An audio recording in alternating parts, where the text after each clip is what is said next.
project here. Sorry, go ahead. All right, so Do you want to share the screen? share the screen.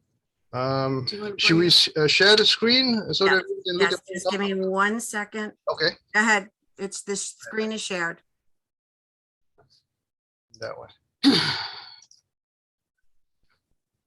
All right, you can point to it as I'm talking about this. All right, so the let's start talking about the perimeter of the project. The curb line surrounding the site that remains unchanged. So we're strictly working within the perimeter curbing, and when we regrade, it is some area that we regraded, and that's done again within the perimeter curbing of the original project. The only difference is in terms of grading is that coming down the front parking lot, as you enter the site, when you make an immediate right turn, that area we start sloping down at 5%, and roughly halfway in between the two buildings, we get to a grade that we maintain almost throughout the site, all the way from midpoint of the front of the building to the rear, right there. So that allows us to have a building that's at the lowest level with windows all around, which is our client thought that's a better feature to have and better, I guess, a setting for an office environment with windows all around. And the grade kind of flattened out. So we're going to be hovering like maybe 1 or 2% slope in those areas that I've indicated to be level. So the only slopes that we have on the site is as you're coming down through the property to the left or to the right at the entrance. This maximum slope is about 5%. That's worked well with the parking area. That's the absolute max that we use typically. Anything above that is going to be a hazardous condition. It depends on which direction you're at during at the time when you open the car doors or you try to shut it. Okay, so having said that, the impervious coverage was almost the same as what we had before. I think we even have it a little bit less than what we had before. Having said that, the drainage system needs to be upgraded to the current DEC manual. What was that, Rhonda, when this was approved? GP 15? Was it? I don't remember. Okay. But regardless, it's going to be some slight modification to get it up to speed with the current DEC manual.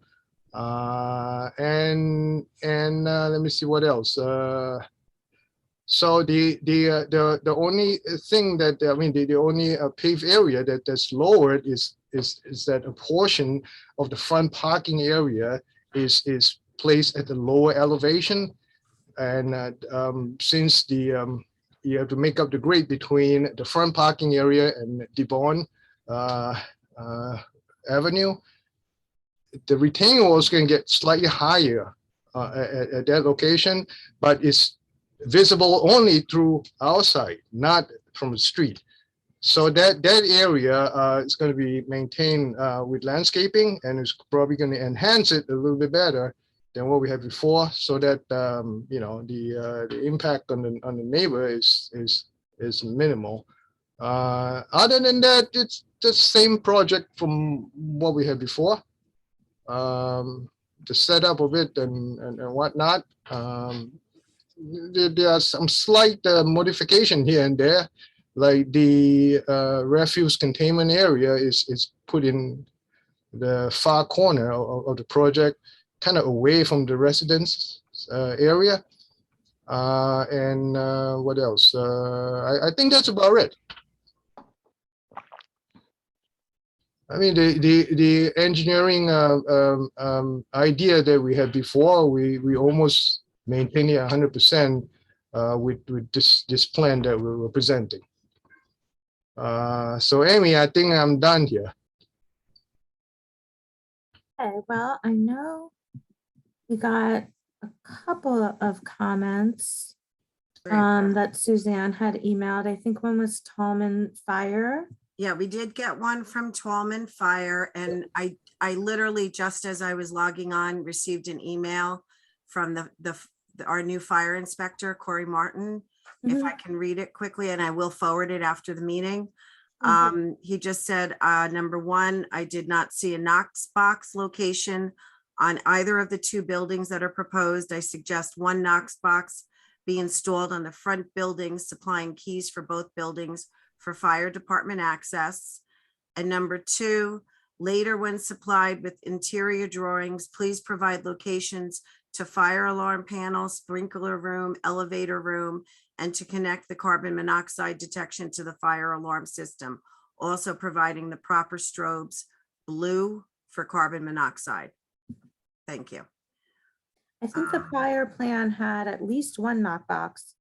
Rhonda may remember, but you know, I don't think we have a problem identifying that.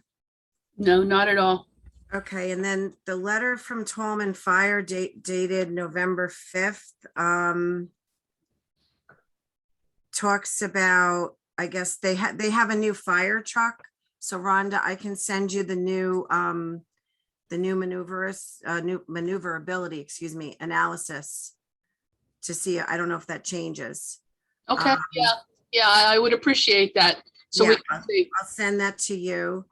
It says, because of the long distances to the nearest hydrants, a hydrant should be provided opposite the entrance driveway, west side of South Debon. The building should be sprinklered in accordance with applicable codes, and stamp pipes should be provided in the stairwells. As more detailed plans are prepared, the location of the required knockbox, alarm panel, sprinkler room, and elevator room should be shown on the plans for each building. And that's from Tom Stevens, the chief of the Tallman Fire. Okay, I don't know if this is the appropriate form or even if we have the things to show, but my client did show me the new architectural design. It's a bit less, I don't know, the other one was a little bit more kind of traditional. This is a bit more modern. It's sort of along the lines of what they did with, you know, the Culinary Depot building. They upgraded it. I think you'll find it to be an upgrade, but I guess my question is, should we get a little further in this process, or should we go ahead and put in an ARB application to see if they like the new design?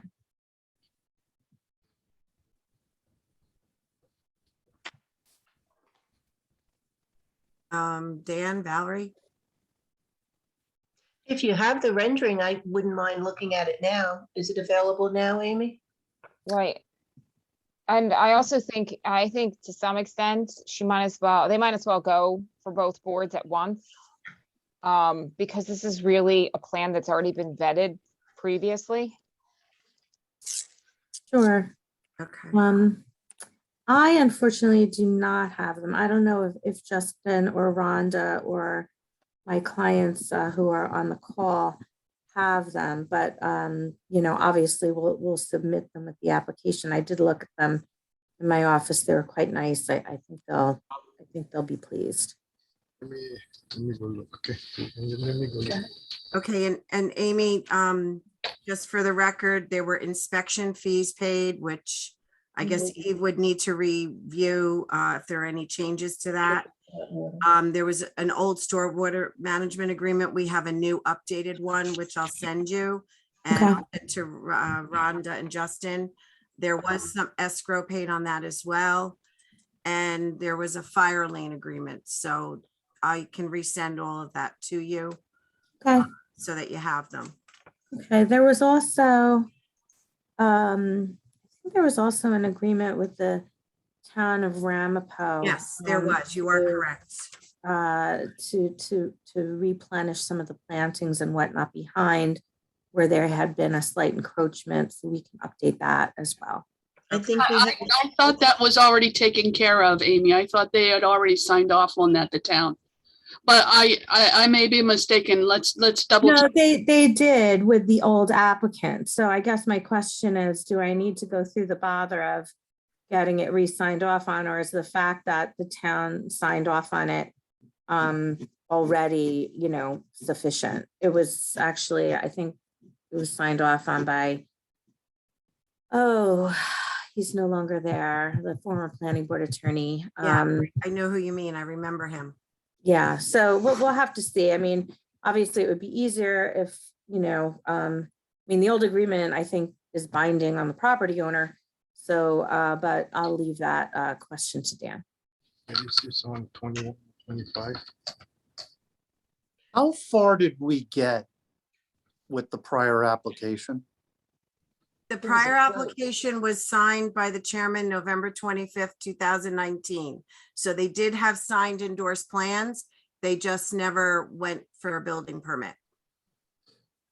Architectural. So I'm wondering if we're looking at an amended site plan. Well, the way I had it, Dan, phrased in the CDRC application was an amended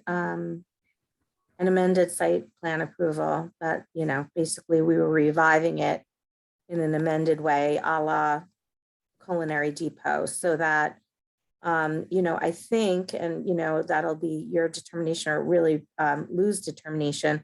But I think that, because we are still building the same amount of square footage and the same uses and whatnot, and all we're changing is the building facade and some grading, that, this is not something that we have to start anew and redo the entire seeker process on. I don't think anything is, changing to the extent that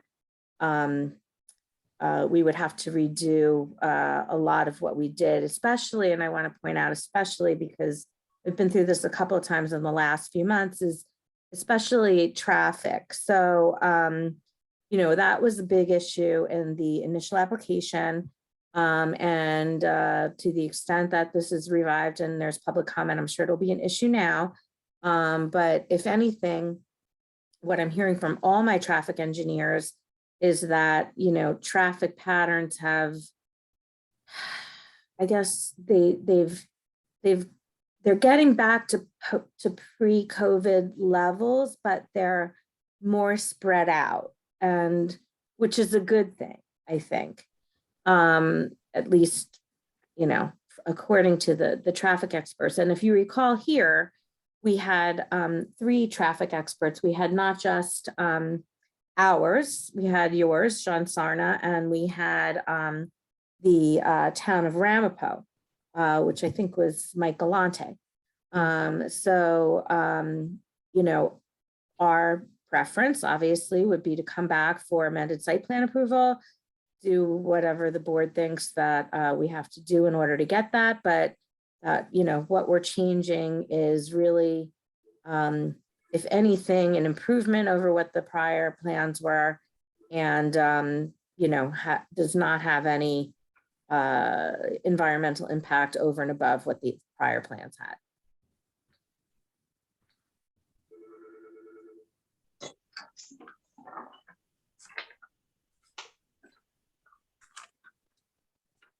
if you're done with your presentation, I had a few questions regarding the revised grading.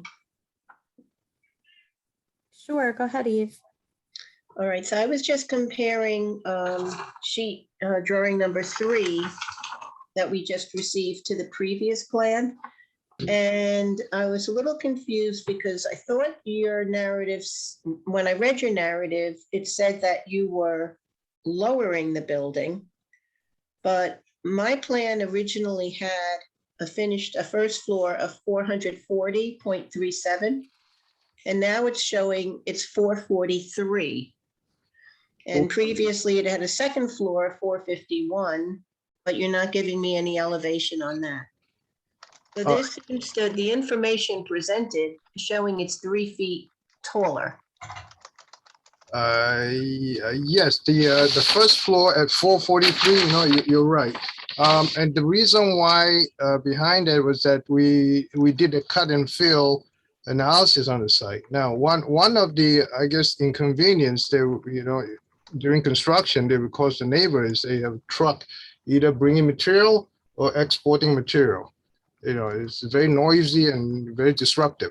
So during the exercise of figuring out what the best grade the site can be, I did a cut and fill analysis at the request of the client. And what we did was we did a balanced job on the site. And therefore, the site need to come up like, what, 2 feet or so? In order to have a balanced site.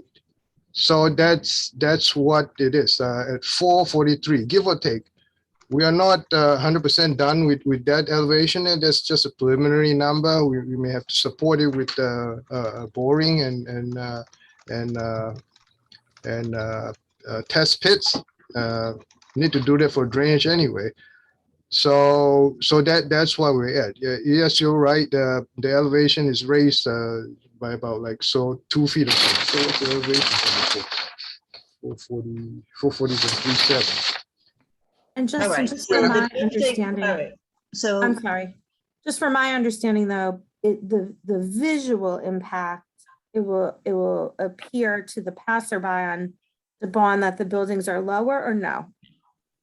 No, it's not lower. Okay, all right, I'm sorry It's about up by a that. little bit. I mean, for 2 feet, it's not a significant, Yeah.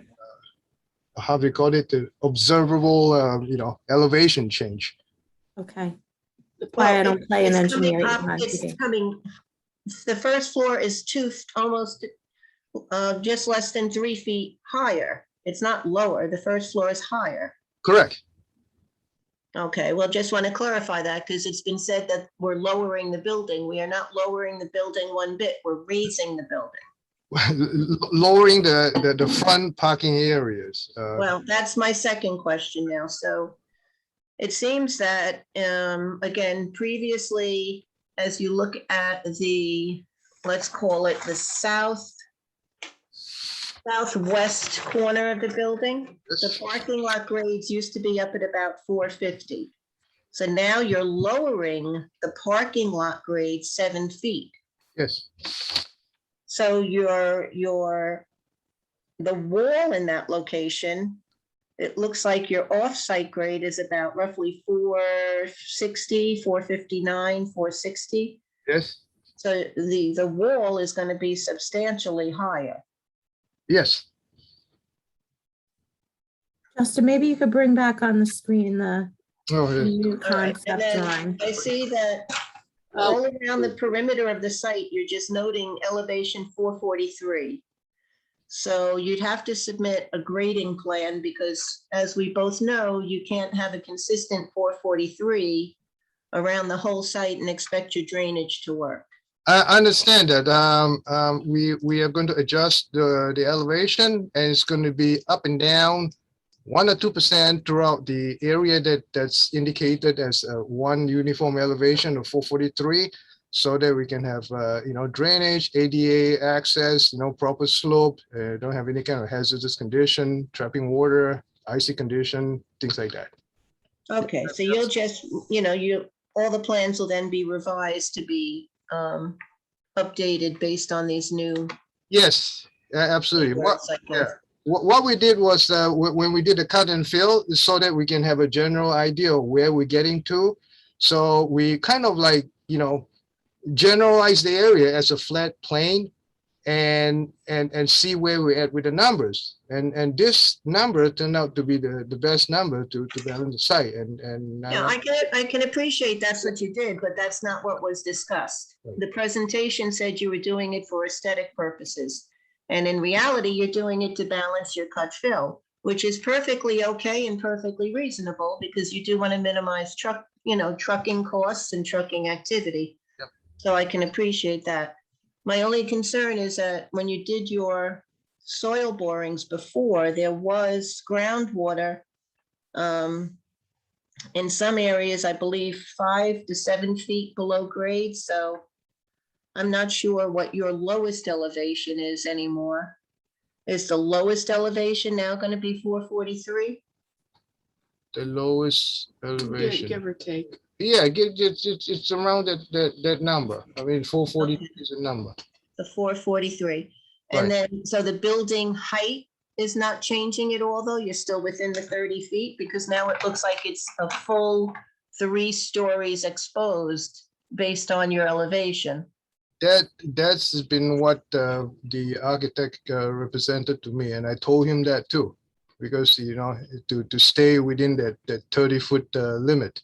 Okay, so as of now, that's your plan. You're not looking for a height variance. Correct.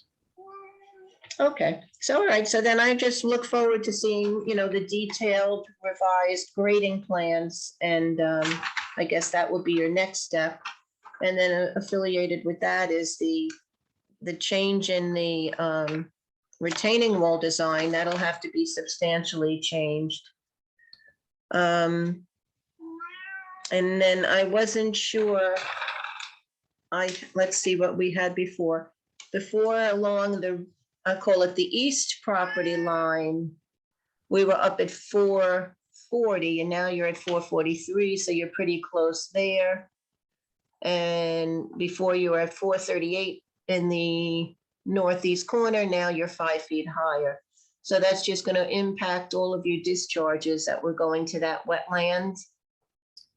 So you'll have to see how that affects that wetland buffer and the restoration you guys were going to do there. Right, which, yeah, okay, yeah. Yeah, your And even, discharge and with point. the planning board submission, I'll revise the narrative. to- Okay, so all of that stuff will be, I guess, presented in the next submission. And that'll clarify the grading and the drainage changes. So that'd be great. So thank you for answering those questions. No problem. Valerie or Lou, you have anything? No, I do not. At this point, the plans look, pretty much, it's just engineering changes as far as I see. I have nothing either.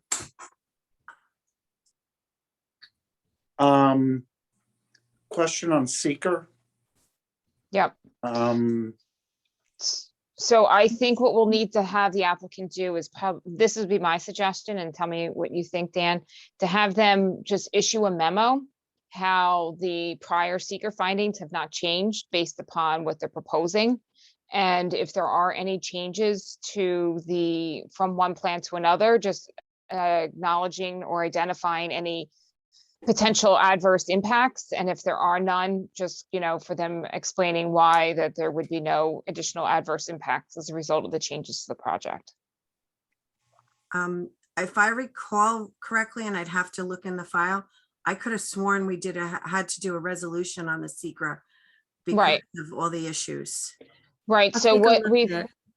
right, and so what I've done in the past with some of these types of projects is basically having the applicant take the old seeker determination Okay, and providing a detailed memo about how all those items in the original negative declaration still are not really, the changes are minimal, or they are not changing as part of the proposed revisions. And so Right. therefore, the planning board then can readopt the negative got it. declaration. Agreed, if those are the facts. Once these changes and drainage issues are further developed. Right, Can do that. but please make it a detailed though, because I've had, it's not just a one I'm not summary. a one sentence girl. I'll go through it Yeah. point by point. That'd be great. Okay. If I recall, there was an ESA waiver on this as well. Amy, I'm not sure if that needs to be updated, if you don't mind to take a look at that.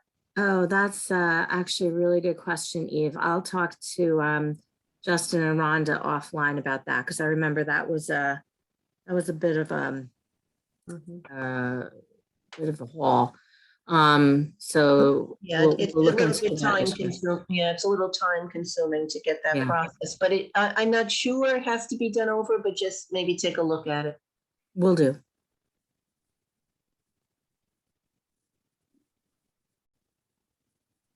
So in terms of next steps, it sounds like we should put in an application to the ARB. Do you want to see us again at CDRC, or should we simply put in a planning board application with everything that you're requesting here, or you tell us?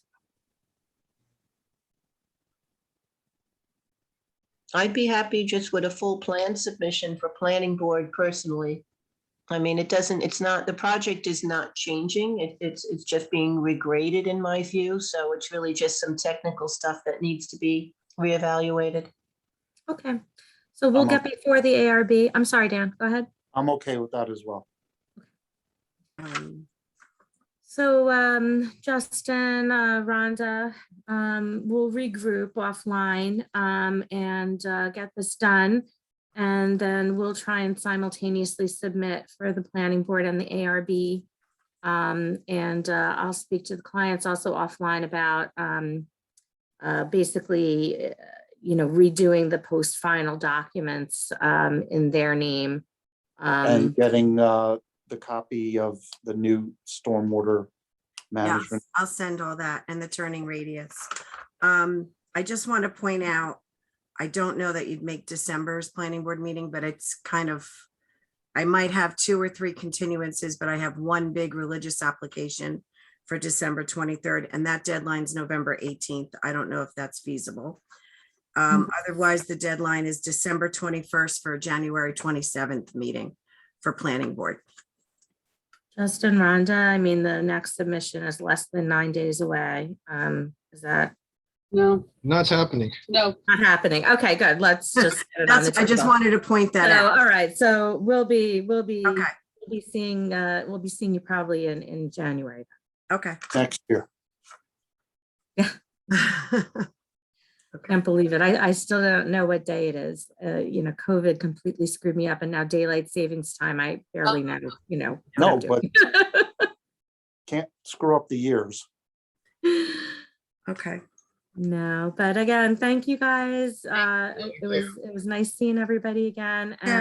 and we'll be back in touch soon and call with any questions. Okay. Very good. Thank you. Have a nice afternoon. Yeah. See you. You too. Thank you. Bye now. Bye-bye. Thank you, Eve. Okay, bye, guys. I'll Bye-bye. sign. The next application is the Airmont Shul at 16 Murray Drive for an amended site plan. Originally, it was a residential place of worship, but the application states a neighborhood place of assembly, and they're looking to add a mikveh as an accessory use. For this application, I believe we have John representing from Fusco Engineering as the engineer. I just wanted to point Yes. that out. Can you Hi. hear me? Yes. Hi. Hi, John. How are you? Good, how are you? And we have Rachel Baris, the applicant's engineer, and hi, Coleman Herskovitz from Construction Expediting on behalf of the applicant, I believe. You need to unmute yourself, Coleman. Hi, sorry. That's okay. How are you? I'm good. How are you? Good, thanks. All right. You ready for me? Yes, go ahead. You're going to start, Rachel? Sure. So this is an amended site plan. Seems the original application was from around 2009, 2010, and it was done by Celentano. And at that time, it was a residential place of worship. The lot's the R25 zone. At this time, it's been built, it all functions, it's there. At this time, they're just seeking to add a mikveh to the existing use. They're not adding any additional parking because the mikveh is only accessory to the current use. So the mikveh itself wouldn't create a need for parking. We're going to use the existing sewer and water services, and we designed stormwater for zero net increase in runoff. And I can share my screen for the plan if you would like. So I had a quick question. I assume that this was approved but never built. No, it's built. It's the whole thing. The only thing that they're coming for right now is the mikvah. So hold on, Well, let did they me. get Because approval? there's a difference in the two plans that you submitted. That's what I was curious on. If you pull up the plans, So the I addition have of the the site house plan. looks like it's, I don't know what they. Okay, hold on. Let me see if I can. The site plan, the original site plan that was signed, they foiled and had reproduced. I don't know if you've gotten a copy of that from Henny or Coleman. Mhm. That was the Okay. original site plan for Bias Madras, I think it was called. So there was an original one. So I mean, my guess is that this where I'm pointing to now, that was probably the original house. Then Right. they had an approval for this building that they got added on and this parking lot. These lines are just to show you where the parking spaces are, but this is all existing, or we're not doing anything. The only thing that we're adding is this addition in the back, which is there's a patio here now that we're gonna put the addition on. That's where the mikvah is gonna go, and they're adding a deck here. Those are the only changes. So, So- Rachel, just to be clear, the existing conditions comply with the approved site plan. For the best of the information that I have, yes. okay, But- so the do question you I have, Copy of that original Sorry, I approved site? thought that might have been it. Hold on. I'm yeah, because sorry. I'm looking at the original one and it just looks different than what you submitted. That's why I was questioning. Okay, hold on. Let me see if I can find it. Otherwise, Calman, if you have it, can you email it to me real quick? Yes, I'm sending it to you right now, Rachel. Okay. I have it.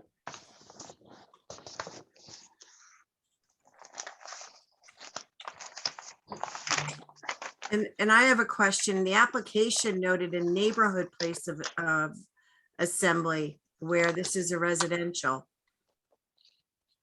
That might need to be So this, clarified. So if you look at you. okay, because that's not what they had approved. Hold on. Yeah, on the original plan, Rachel, it says residential. I don't know why we went to.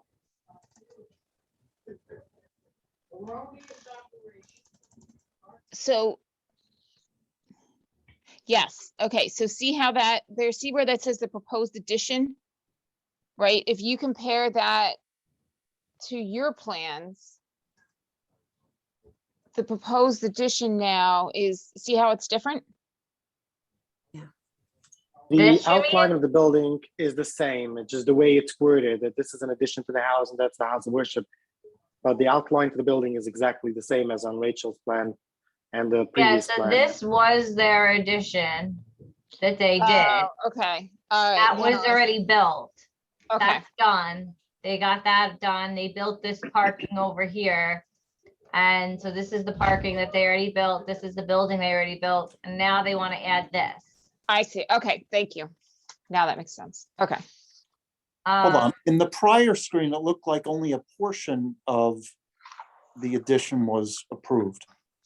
So they had two Proposed- pieces. So this was proposed as an addition to the residence, it looks like.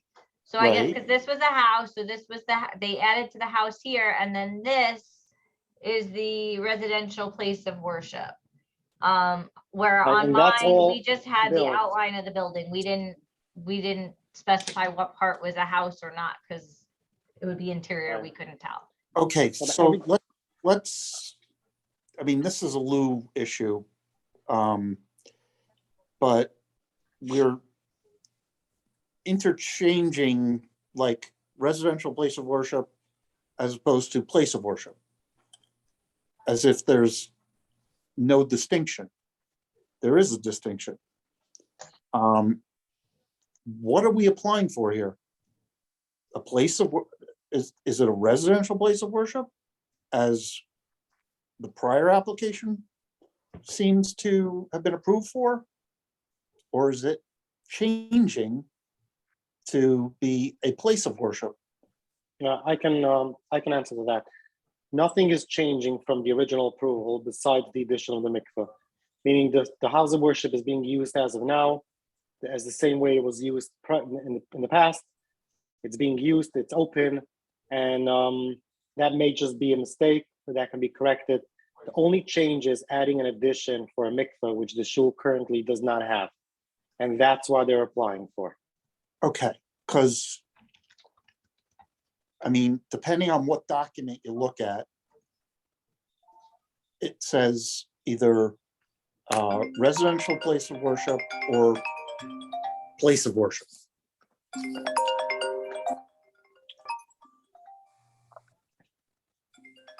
Can I clarify some of that? Yes, please. Yeah, it either says residential house of worship or neighborhood house of worship. And unfortunately for the neighborhood house of worship, there is a specific code which doesn't allow it to have a residence. So it would have to Okay. remain a So then I need residential to house of change worship, it. Okay, I need to change it then. which is also going to alter your FAR and developmental coverage. Yeah, no, my whole bulk table will be changed. Okay, And you I did the not have this application. until now. I think we do, if we're going back to the neighborhood place of worship, then, I mean, sorry, residential place of worship, then I think we need to give Rachel what bulk table she should be looking at, right? Yes. Because didn't things change?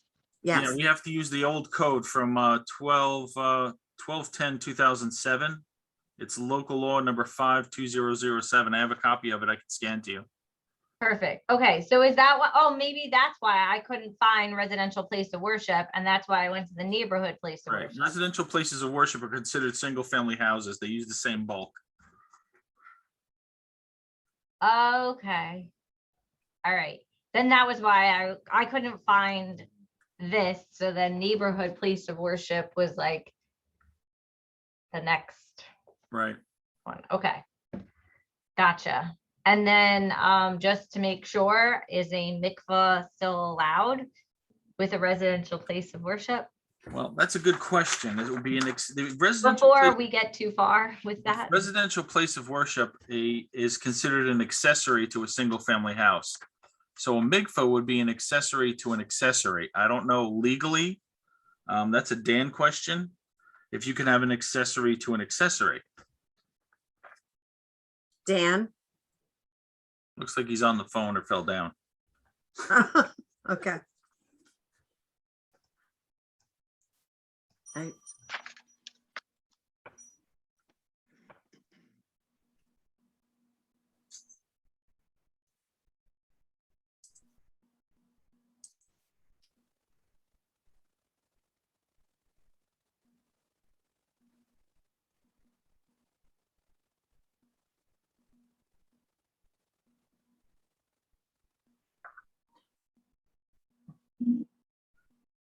Dan, we need you. Hold on. Okay.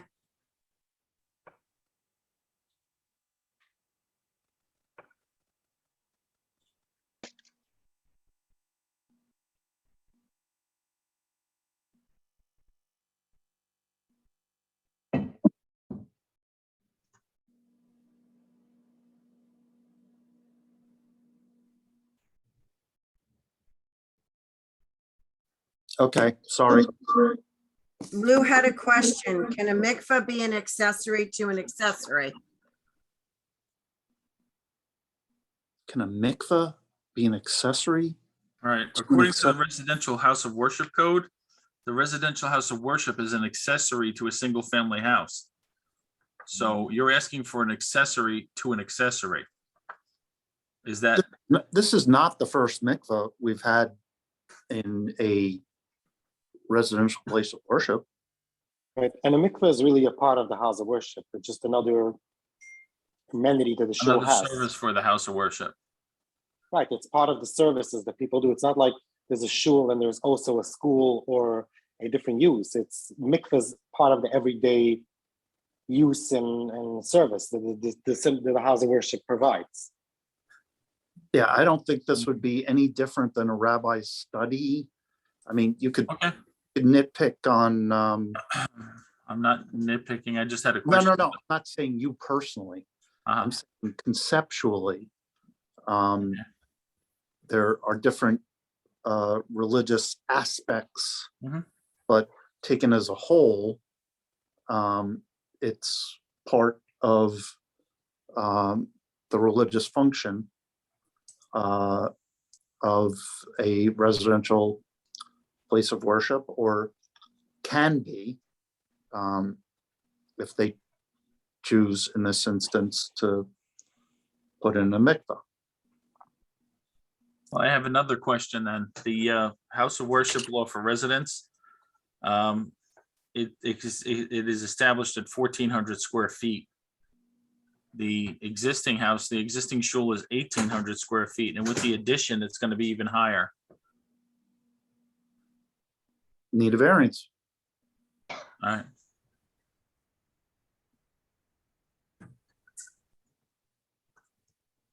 Did the original application get a variance for the 1,800? I don't see one in there, no.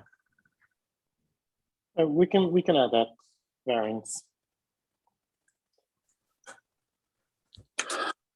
I'm just wondering, like, when was this first approved? I think Any idea? 2009. Right. That's what it Looks like looks it was signed in 2009. 2010 for this one.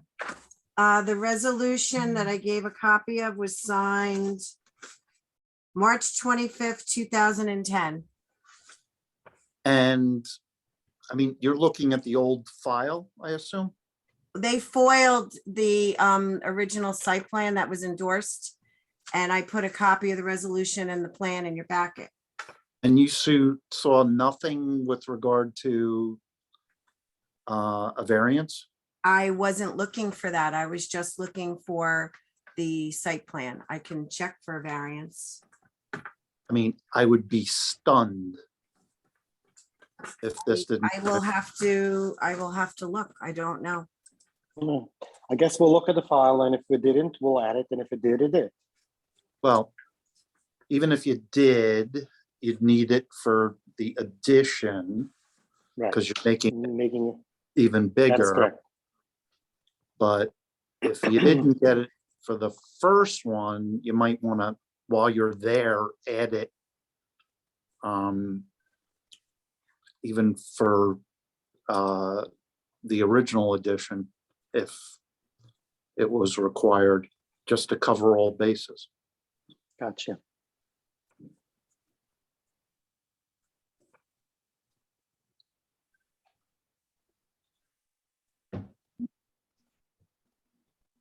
I just can't imagine this didn't get variances. I can't imagine it. Check.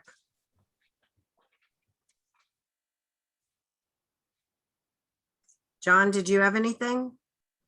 Yes, we did some comments. I don't know if Carol got a chance to get them over to you. Yeah, she got them over to me and I got them to the applicant and representatives and to our internal CDRC group. Okay, They all have them. I'll just touch base on them briefly. Okay, Uh, thank you. Just comment one is just a general comment regarding the proposed mikveh to the existing place of worship. And I think comment two has been thoroughly reviewed, and it appears as though a variance will be required.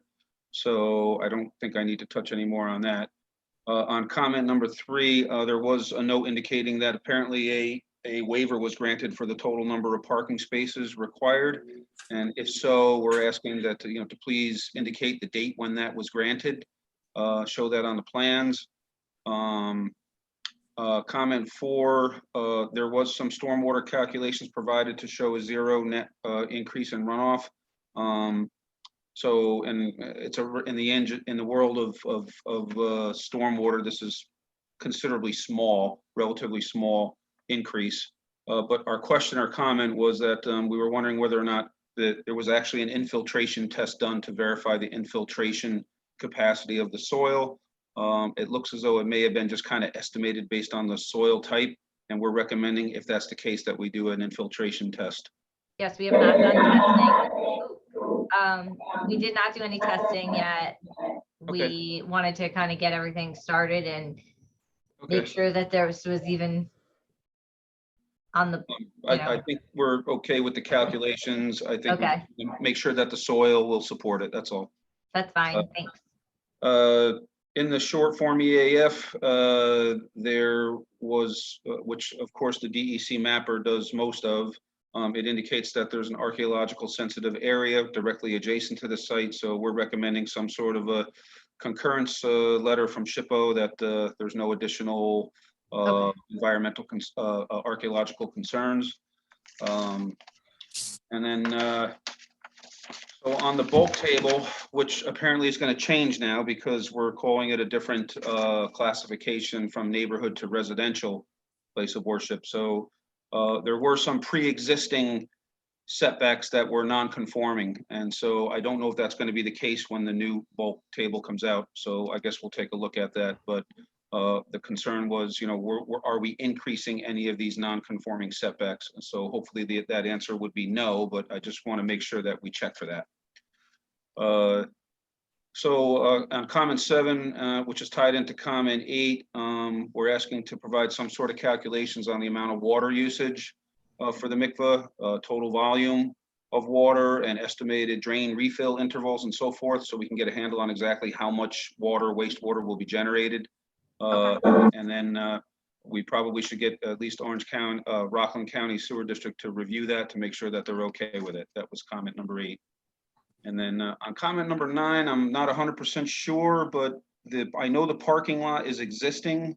Yeah, so we're not, everything would be internal, so all of the walkways are existing. Okay, so now I guess my question is it striped with handicap currently, or is it proposed to be striped? Even though it's a macadam pavement, it looks as though you're proposing the striping portion of the and if not, we recommend that be done. It's all existing. Oh, it's all existing. Okay. So if that's the case, then comment number 9 really doesn't apply. Okay. And then the last 2 comments just to show the water and sewer services on the plan with the size of the pipes. It's probably a 4-inch PVC pipe, 1-inch service. I'm not sure, but to show that. And then our last comment, it looks where you show the proposed stabilized construction entrance, that you can't actually get to the area of construction. So I'm not sure it would do any good there because they're going to have to basically go around everything to get to the back to do the work. So unless I'm missing something. So I don't know if we need to take a look at relocating that construction. We'll revise it. That's fine. Okay. All right. And last comment that wasn't on the plans is just to show the dimensions of the proposed addition. So you can see it on the plans. Just the length by width dimensions of the actual proposed addition. I think it's pretty clear on all the setback dimensions and so forth. So that's all the comments we have. Okay, I have, can you hear me? Yes. Okay, so just a couple of things. I think in the narrative, it would be helpful to have a narrative associated with your application, just for the board to understand what has already been existing, what's already, because there's no interior space diagrams provided. That would be helpful, and I assume that those will be forthcoming, but to really just explain what's existing, what you're proposing, and then in terms of what's been approved. Yes, exactly. And then in terms of the variances as well, similar to what was just raised, I think that also needs to be in the narrative as well, as to what variances or new variances, which ones have been previously approved, and it would be helpful to have the prior resolutions attached with your application. Okay. They don't need to submit to planning the prior approved site plan? That's just for you guys, or you want it, they should see that too? Yes, Lou's saying yes. Okay. Yeah, I think whatever is going to be helpful to the board for them to understand what is being added on to and what is already been already been built and what was already approved previously. Got it. In terms of the SHPO thing, this is technically going to be like a type 2 under seeker. So, you know, you've already had, I mean, I don't really necessarily know if you, I mean, you can do the SHPO consultation, but in terms of what it is that you're proposing in that site itself, if that area was previously disturbed, then for the most part, it's not going to be an archaeologically sensitive area. So if the site where you're proposing to put the addition, because there's already like a porch or Yeah, you know, there's something like a there. porch and So if that was already previously disturbed as part of your original approvals, you won't need to go and submit to SHPO for consultation. Okay, thanks.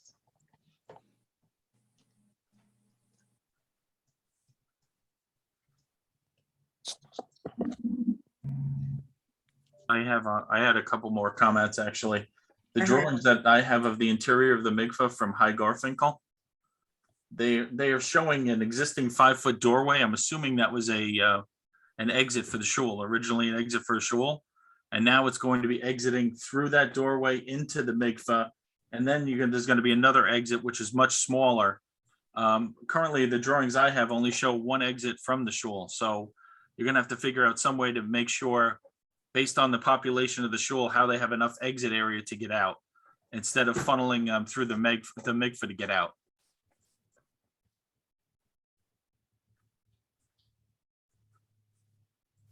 Calvin, did you hear that? Because you're gonna have to tell your architect. Yes, I made a note of it. Okay.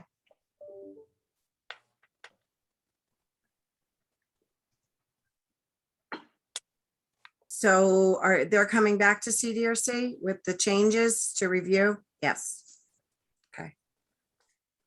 And Lou, you'll send me the old code so I can. Solomon, I don't know if you want to fill out a FOIL and come look at the files. I can, yes. Okay, and we'll schedule a time or something.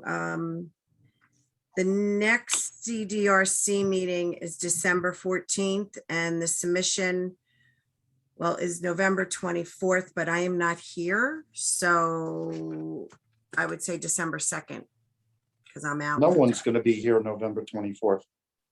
We are open. You are? Yes, we are. We're closed the 25th and the 26th. The Oh, 24th is what- Wednesday. What would be your submission date? I'll Suzanne? be back on the 2nd of December. So December 2nd? Yes. Okay, And the meeting would be December 14th. okay. And you also have to update your application. I just want to remind you. Yep. Because it says neighborhood. Okay, will do. Thank you. Okay. Thank Thanks, you. everybody. Thank you very much. Have a great evening. Lou and Dan, You I'll see you too. tonight. What for do you mean, zoning. great evening? Yes, I'll text you when we're done with the battery storage, Dan. Okay, thanks. Okay? All right, thanks. Take care. You too. Thank you, John. Yep. Bye, everybody. Bye-bye. Bye-bye. Bye. Bye.